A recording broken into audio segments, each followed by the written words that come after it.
Hi Booktube and welcome to a new video. This is a recent reads for Georgi Gospodinov, Death and the Gardener, translated by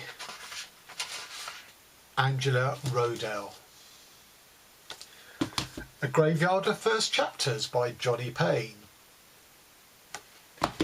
Peter Handke, The Afternoon of a Writer, or even that version, more of which anon, both translated by Ralph Mannheim.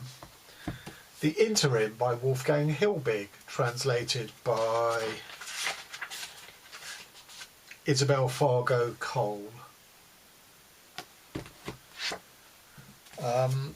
Blowfish by the Korean author Kyung-Ran Jo, translated by Chi Young Kim. And the Book of Disappearance by Palestinian author Ibtisam Azem, and this was translated by Sinan Antoon. Hiromi Kawakami, Under the Eye of the Big Bird, translated by Azem. And that's it. Right, so I'm going to start with Georgi Gospodinov's new novel, Death and the Gardener. I'm a huge Gospodinov fan. It's just something about his writing style that just really chimes with me. And I've loved all three of his books. It's three, or is it four now? They're sort of, they suggest themselves as auto-fiction, whether they are or not, I've no idea. And they're quite sort of epigrammatic in style. They're not sort of, you know, long paragraphs and which build into chapters, and this is no different. It's about an author and his father who is diagnosed with terminal cancer, and the first sort of third half of this book sees the author and his father interacting very much sort of in life, although they're going to things like hospital appointments together. But the key thing for his father is that he just wants to be out gardening every day. In the last 15 years, when he had had a previous diagnosis of cancer, he'd given up the work that he did as a sort of struggling farmer and just devoted himself to his garden. And his garden forms a very important sort of part of his life in terms of his mental well-being and things like that. And then, unfortunately, the disease carries him off. And so that all that the author character's left is with memories. So we've had the sort of real live action, as it were, of their togetherness. And at the point to which he actually lies in bed next to his father as his father takes his final breath. And he's trying to work out, you know, what is the moment at which his father passed from life into death. And the second half is, as I say, it's made up of memories. And it's just so beautiful and touching. I didn't have a very good relationship with my father. So this book strikes me as sort of wondrous in that, oh, it is possible. The father was a very ordinary man, and yet for all his ordinariness, he's still, and this is not just in the eyes of the son, but that he still sort of led a remarkable life, because all life, and particularly in sort of communist Bulgaria, don't forget, which is obviously quite tough sort of economically, he lived a life, and it's a life of struggle, but you sort of burst through that struggle into the joy of life. As I say, it's just so beautiful and touching. The writing is gorgeous, is sumptuous. Just to give you a couple of examples of those. You always imagine that in the final days of life, you will utter the wisest words. You will leave your legacy. You will talk about the very essence of things. But the pain sweeps away everything. Amid nappies, opioid patches, mind-numbing pills and blood-stained sheets, it is not possible to ponder the world with wisdom and grace. Sometimes I think pain, physical pain in particular, is sent to ease our separation with the world, to prevent us thinking about the most fearsome thing in those frightful hours. The pressing task is dealing with this tightness here, that tearing there, these stabbing pains in the bone marrow. They say that the pain in this stage of bone metastasis is one of the most unbearable. How to dull that piercing blade? You'll say to yourself, if it's going to hurt this badly, it's better I die now, this instant. The physics of pain liberates you from the crushing emptiness and the metaphysics of death, which you are staring in the face. It's just so profound, a sort of meditation on life, death, memory, living in the moment, all those sorts of things.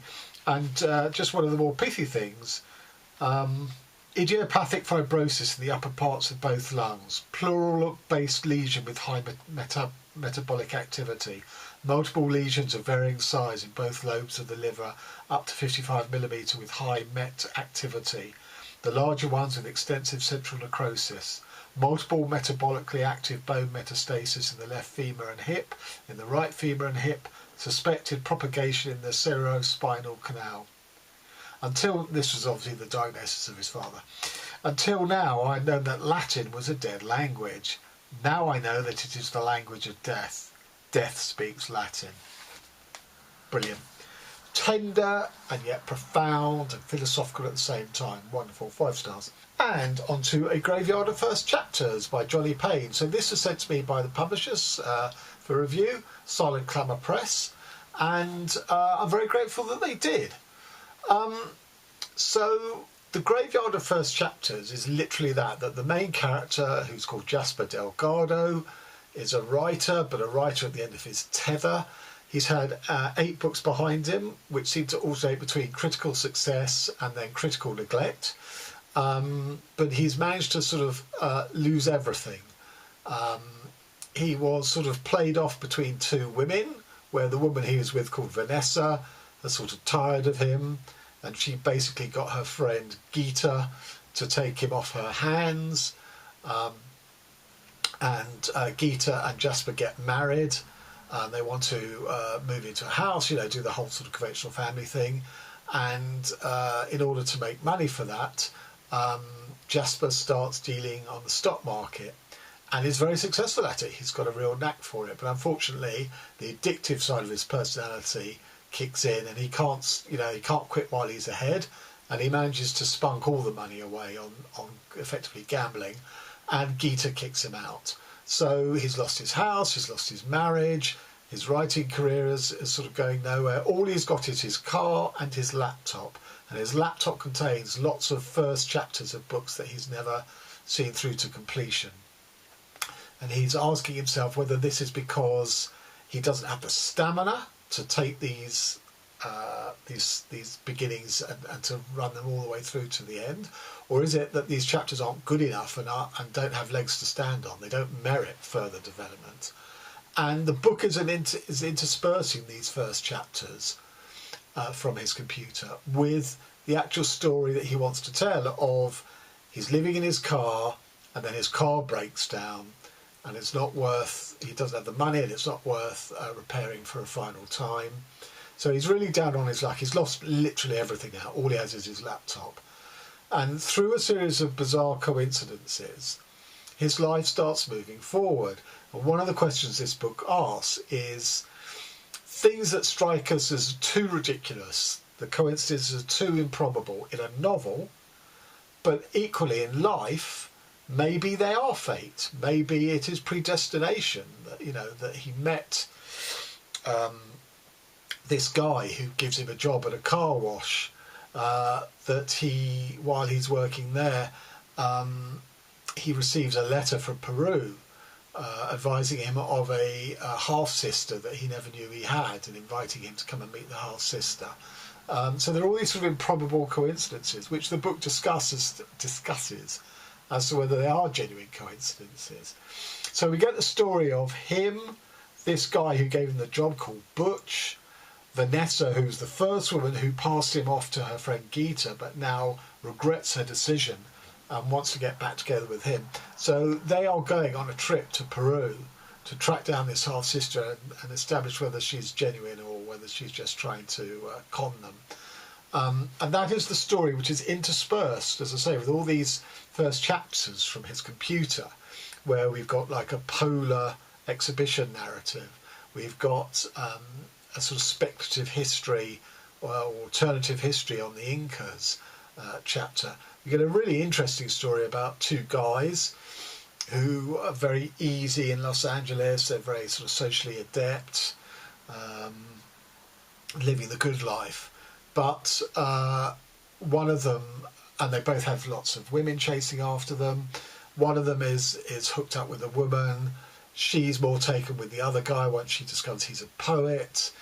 And she basically jettisons the first guy for the second guy for a one-night stand, effectively. And the guy who lost her sort of confronts his mate and sort of says, no, it's okay, you can have her. Quite clearly she wants you, prefers you to me. And at a later date invites his mate on this hike through sort of the forests in California, but it's really a death hike. This is his revenge coming out. And what you see in all of these first chapters is that they are first chapters. They haven't been continued by the author Jasper, but yet each chapter clearly contains the seed of the end of the novel, of the full story. So although they're first chapters, they're kind of not as well, which I think is a really interesting thing. So those are interspersed with the stuff going on in Peru. So it's a good fun read. It's funny in places. It's sort of experimental, I'd say. I will say a couple of things. Right at the beginning is an introduction by somebody called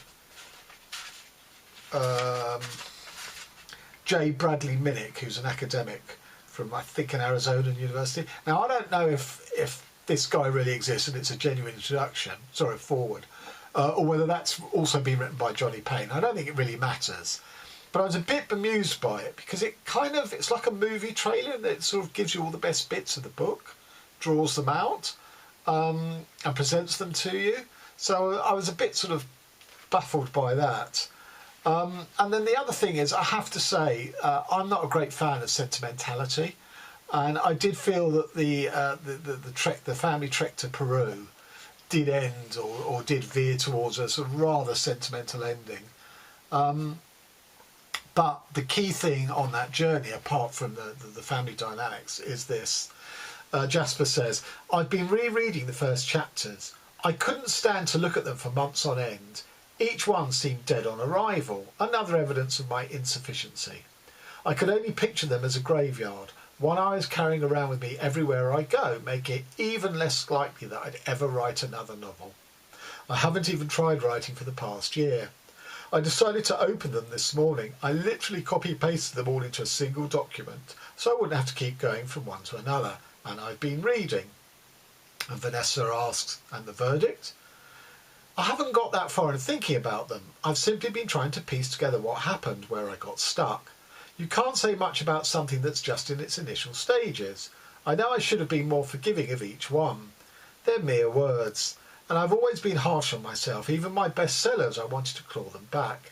Any bad review I received, I perversely welcomed it, as if knowing in advance I deserved to be criticised.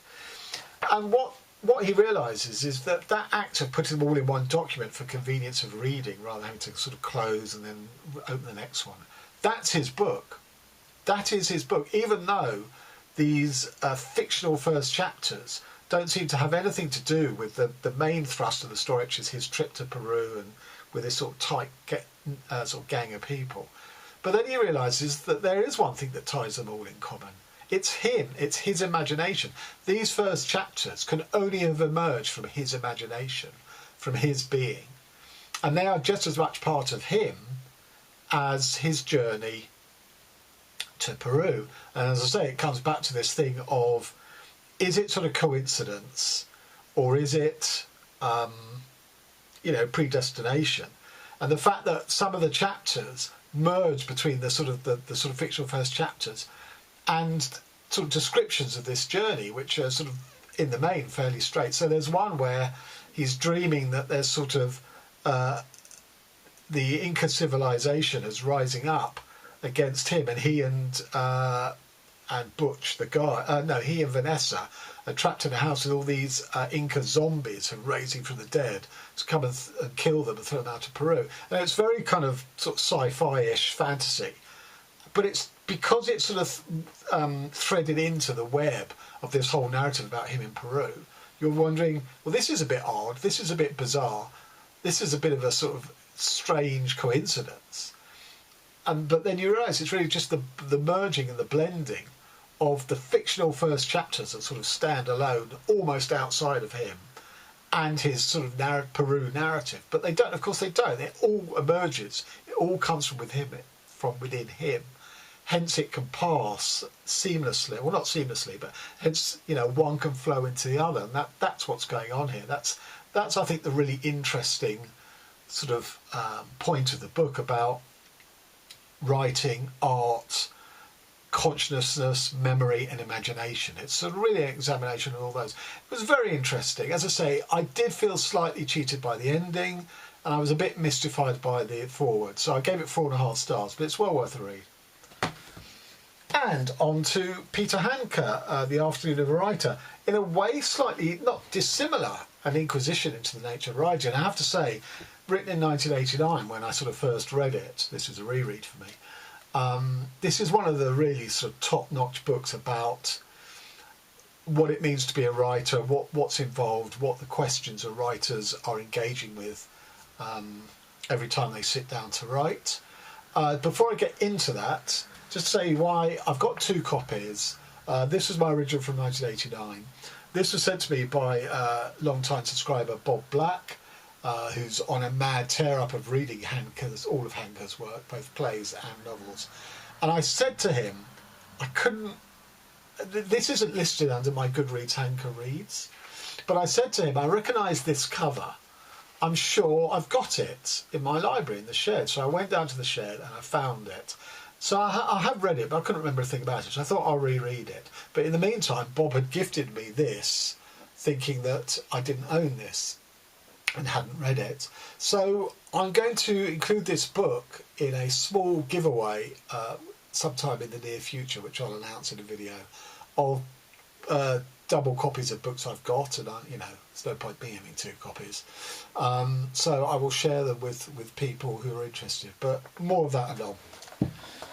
So getting to the Handke, so a writer in the afternoon is sat at his desk, you know, furiously at work, and he hits that wall where all writers hit of how can you write and continue to write when all you do is sit at a table in your house and write, because you're not amongst other people, you're not being social, you're not observing anybody else, you're just, you know, living off the sort of imagination and whatever stored memories you have yourself. So he takes it upon himself to leave the house and go for a walk.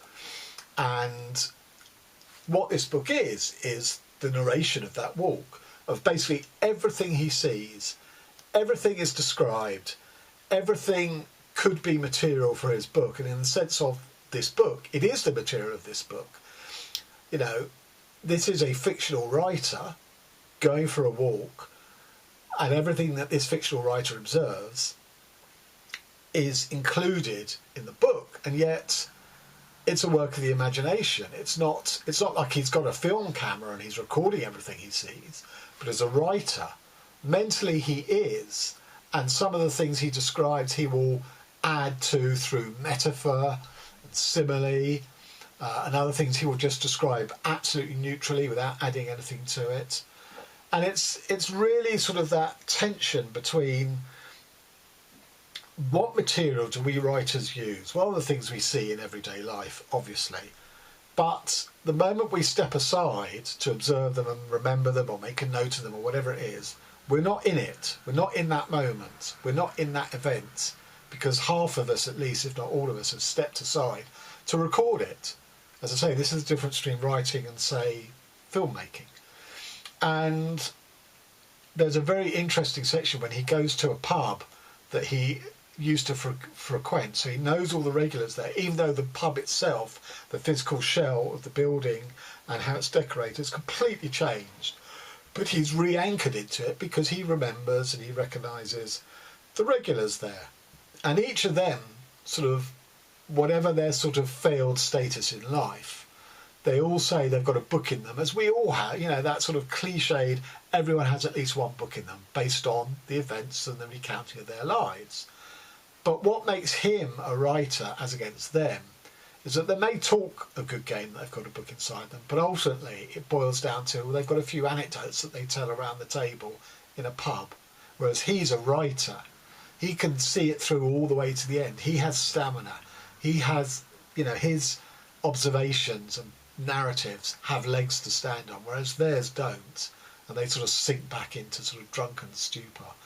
It's just really, really clever, sort of, as I say, sort of inquisition into the nature of writing, real life versus fiction, observation versus imagination, where they rub up against each other, where they blend, and all that sort of thing. So, you know, this is terrific stuff. 4.5 stars. And another German, albeit notionally East German writer, I suppose, and this is Wolfgang Hilbig. So I've read his 3 novellas that are translated to English, and they're brilliant. Wonderful, wonderful writing.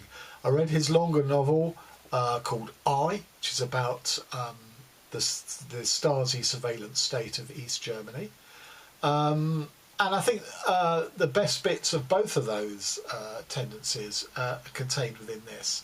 So this is about an East German writer, author, who has a 1-year visa to go and live and work in West Germany, provided by the East German government, because at that time, during the sort of separation of East and West and the Cold War, East German authors were huge in West Germany, because they were not only sort of effectively reporting back on the situation behind the Berlin Wall, but they were also seen as dissidents and resistance fighters and all this sort. So they were sort of lionised. Now, the East German government tolerated this to an extent because A, it produced lots of hard currency for them, because these writers' books would sell only with sort of East German government sort of permission and distribution and things like that. But also they were so spied upon and, you know, penetrated by people posing as writers who were actually members of the Stasi, that the government knew exactly what all these writers were up to, probably even more than the writers themselves. So they were confident in letting these writers have a limited leash, a limited sort of reign. So this guy's got a visa for 1 year, and he's overstayed it, which means he can never go back because he'll probably be arrested. But a lot of this book is told in sort of flashback. So a lot of it is when he's still under his visa, and he can't settle in West Germany. It's too consumerist, it's too decadent for him. He never feels at home there. He doesn't do any writing. He keeps telling himself he's going to write about it, but he never does.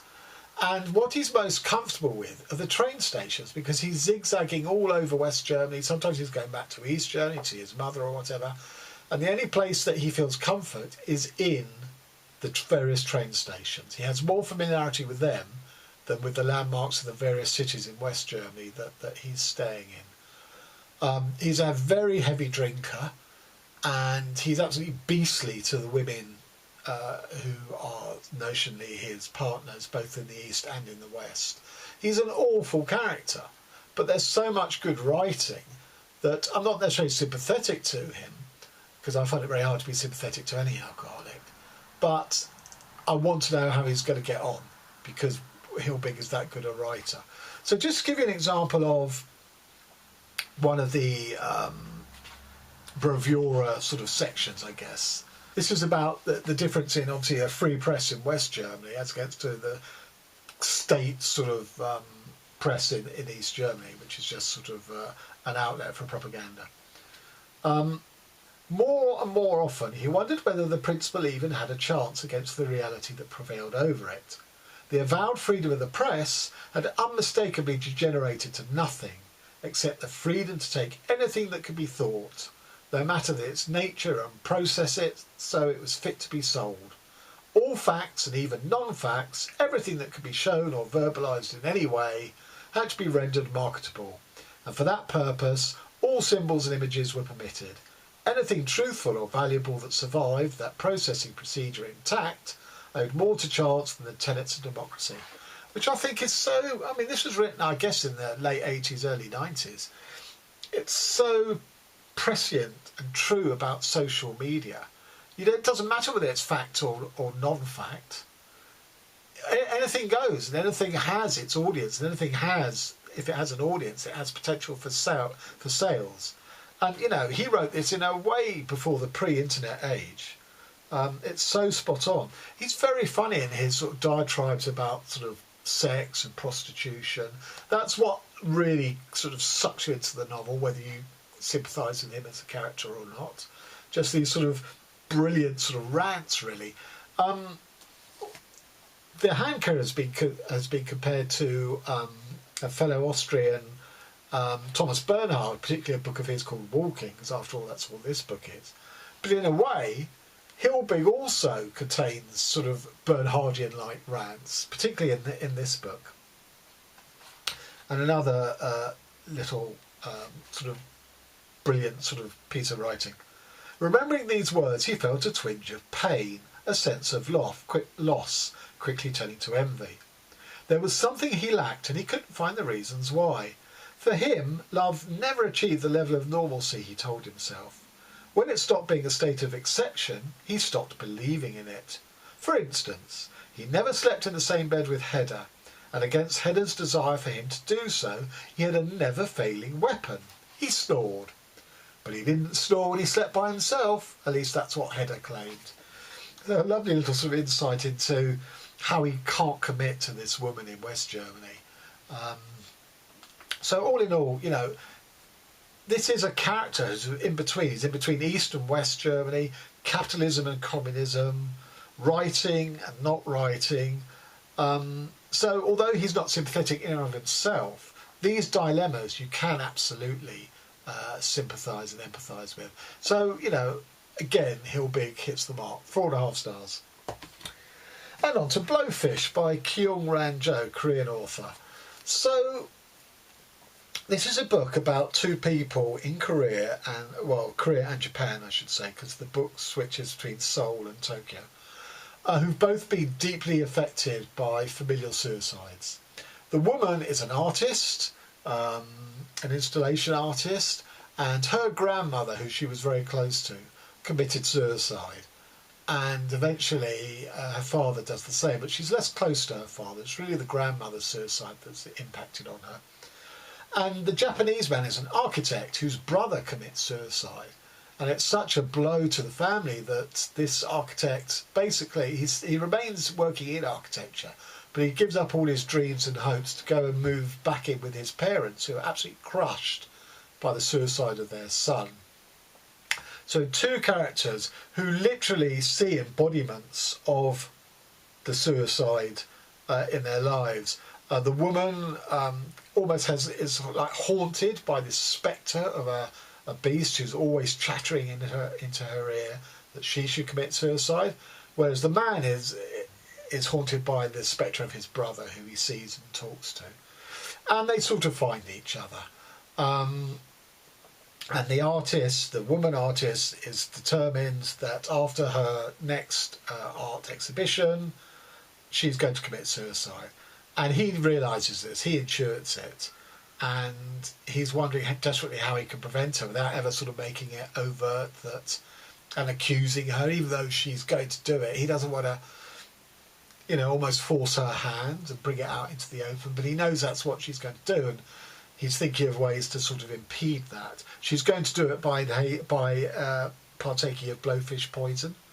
So there's a long section whereby she befriends a very strange guy who runs a shop where he prepares and sells blowfish sushi, but obviously he's treated it and removed all the toxins. She sort of sided up to him because she wants to find out which bits are toxinous, how she can basically achieve the role of suicide.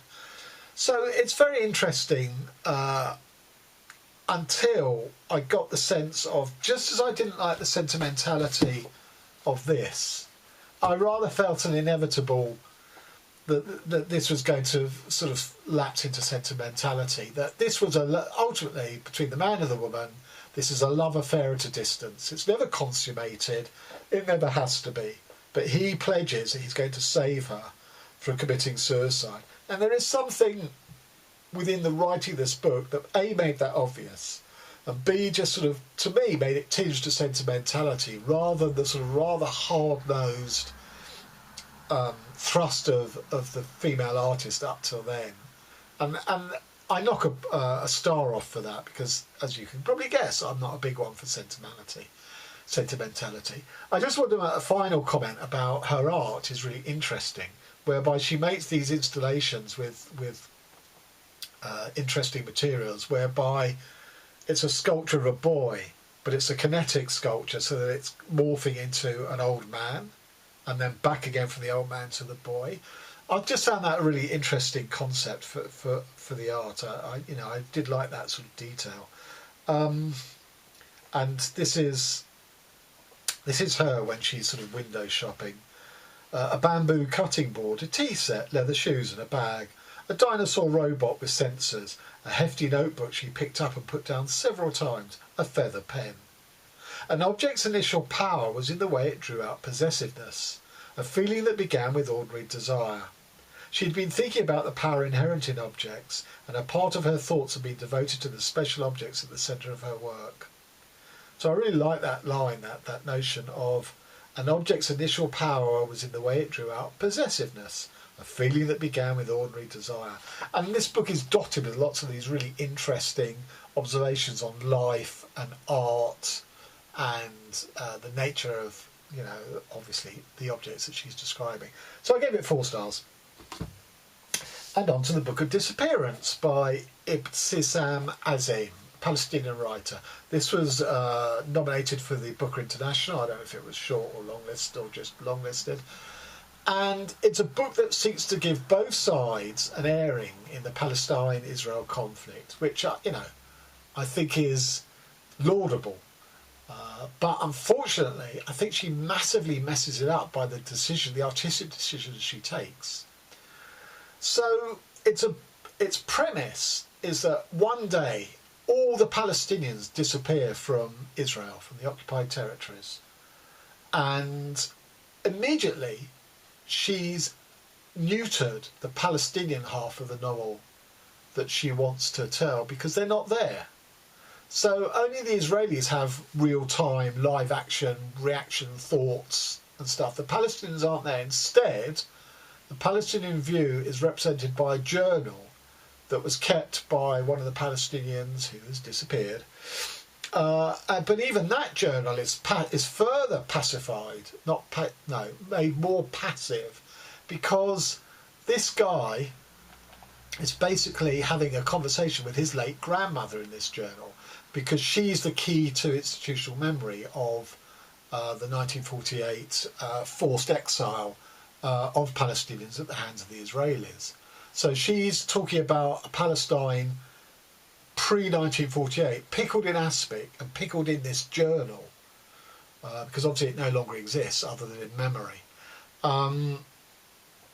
So only the Israelis in this book have real-time reactions and real-time views and responses. The Palestinians are mute in that sense. Now maybe that's deliberate, maybe that's imitative of the actual situation, more of which are on. So what we get is the Israeli arguments unchallenged. The Palestinians got the journal is found by his best mate, who's Israeli. They live in the same apartment block, not in a shared flat, but they're in the same block, and they're good mates. So Ariel stopped reading and closed the notebook. He felt a headache in his temple that radiated slowly to the rest of his body. He was tired of reading Allah's stories of the past and his endless talk about place and its memory. These are the tales of the defeated about the myths of the past. Yes, that's what they are. So that's an Israeli view on the sort of Palestinian view of history. These are the tales of the defeated about the myths of the past. But that's not able to be challenged because there are no Palestinians here at all. Now, I will say that the Israelis, when they wake up and find all the Palestinians have disappeared, they don't know what's happened, and they're torn between two views, two explanations. One is that the Israeli Defence Forces have carried out the most supremely efficient ethnic cleansing and removed them. The other is that the Palestinians have finally got efficient and organised and melted away out of their homes, out of their visibility, because they're going to come back with a furious attack on Israel, maybe with the aid of the other Arab states in the region. And the Israelis are very much sort of on tenterhooks as to which of these two it is. Now, again, I think that's the point, that even if the Israelis got what they wanted, or what they seem to want, I mean, obviously not all Israelis, because there are some who are actually critical of the current Gaza war, but anyway, that even if Israel was granted what it wanted, which is its own land without any other people living in it, their paranoia is such that they still think that the Arabs are up to something, that they still think this is a greater plan, that they're still under this massive threat, and they go into a full emergency war footing, even though there's no enemy, there's no people to fight. And, I think that's a really interesting point. But again, because there's no counter to that, because the Palestinians aren't there to speak for themselves, what it represents is the Israeli wet dream coming to fruition. That the Israeli wet dream, or the Zionist wet dream of Israel free of any Arabs. And that's what she's presented here. And she's only been able to counter it obliquely because the Palestinians aren't present in the book except through reportage, except through being stuck in the pre-1948 exile. Structurally, she's taken these decisions which I think completely undermine this novel. And it has to be said that it's very hard to be neutral as a reader on on Israel-Palestine. That your sympathies are going to be on one side or the other. And this book is only going to feed, particularly the Israel. If those are sort of pro-Zionist, pro-Israeli, this book's only going to feed it. Notions that absolutely abound within Israel, such as the rest of the world calls Palestine the occupied territories, but no, it's the Arabs and the Palestinians who are occupying our land because this land has been promised to us in the Bible, which somehow is the font of all authority, in the Old Testament. Therefore, the Arabs are squatting our land. They are the occupiers, which is sort of, mad George Orwell 1984 doublespeak and reversal. But it's a logic that many Israelis feel, so use that language of they are the occupiers, not us. And amongst their sympathisers around the world, again, that argument will play out, will play, will run. They'll absolutely buy into it. So again, that argument is presented here, unchallenged except obliquely. So again, this book is very lopsided, ironically, and feeds into the Israeli wet dream, which is just bizarre and perverse to me. I mean, if you want a really good book on, I think, the dilemma, I would far rather recommend Adani Shabli's Minor Detail, which I think is infinitely more sophisticated and infinitely more nuanced than this. I mean, I just thought this was dreadful. I'm amazed. Well, I'm not amazed it got in the book at the International Booker because it's, it's important to have books by Palestinians, but it's so bad. And just to say, I think, in her credit, to her credit, I think it's just because you have this lopsided, the Israelis are present in the book, the Palestinians are missing. So that when she's trying to reclaim that ground and rebut some of the Israeli extreme Zionist arguments, I think the problem is it's super subtle and it can't compete with the sort of Monty Python giant foot coming down of the Israeli arguments that are espoused here. It's like trying to it's David and Goliath. It is literally, only here the catapult isn't going to work against the huge club or the huge sword or whatever. So what I mean by that is that Ariel, who's the friend of Allah, he genuinely is moved by the disappearance of his friend. He wants to know what's happened to him. He wants to know where he is. He hopes he's safe and still alive, all that sort of stuff. But what does he do? He moves into Allah's apartment as if somehow waiting for his return. But actually, he's occupying it. He's colonising it. And even worse is he's reading this journal, and by the end of the book, he's hit upon the idea that he's going to basically steal this journal for his own work, for his own writing. Again, colonisation. But I think it's too super subtle, because it's using metaphor, which is one stage removed, to attack direct espousal of Israeli, pro-Israel and pro-Zionist arguments in here. He began selecting excerpts from Allah's notebook to translate it to Hebrew, colonising language of a book originally written in Arabic. He thought they could be part of a book he could write and publish on the disappearance of the Palestinians. I can see what she's trying to do, but as I say, to me, the two sides of the argument as presented in this book are lopsided. They're asymmetrical, again, which mirrors the real world out there, that the war fought by the Israelis of tanks and aircraft against people on the ground with Kalashnikovs. It is an asymmetric war. It absolutely is. But I'm not sure that works in news reportage. I'm not sure it works in fiction as she's outlined it here. That's the problem. So yeah, I really struggle with this book. 2.5 stars. And finally, on to another book I struggled with. This is Hiromi Kawakami's Under the Eye of the Big Bird. Also, this was actually shortlisted for the International Booker Prize. And it's just a book that just didn't work for me. So the planet Earth has become blighted through mankind's behaviour of raised climate temperatures and floods and all matter of whatnot.